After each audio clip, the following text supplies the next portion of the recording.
Welcome everybody. My name is Michael DePrima. I'm a tax principal in CLA's Federal Tax Strategies practice.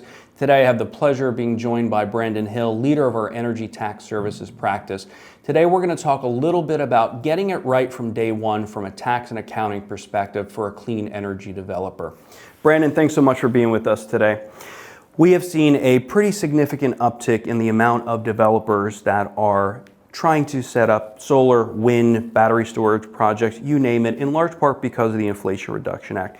Tell us a little bit about your background working with developers and how getting it right from a tax and accounting standpoint really factors into having a successful clean energy project. Yeah, thanks, Michael. So the Inflation Reduction Act, it increased the amount of tax credits potentially available to developers, and it increased the types of technologies that actually qualify for the tax credits. So what we have seen is a lot of new entrants in the space that maybe historically aren't used to dealing with tax credits, and in particular, how to most efficiently monetize their tax credits.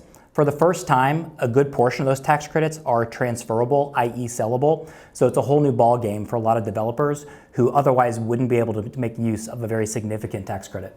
That's great. Now, there's long been this concept of tax equity within the renewable space. Tell us a little bit about tax equity and how the IRA and credit transferability might be changing that equation. Yeah, so historically, green energy developers, in order to monetize the tax credit, had to go out and source a tax equity investor that actually came in during the construction period. While we're still seeing significant tax equity investors in the space, there's kind of an alternative now called transferability. So now instead of seeking a tax equity investor, the developer can just flat out sell the credit to a potential purchaser who has a tax liability to offset. Got it.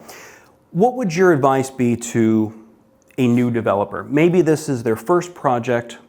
They haven't really dealt with tax equity or tax credit monetization before. What are some of those major points early on from a tax and accounting standpoint that they really have to understand and get right?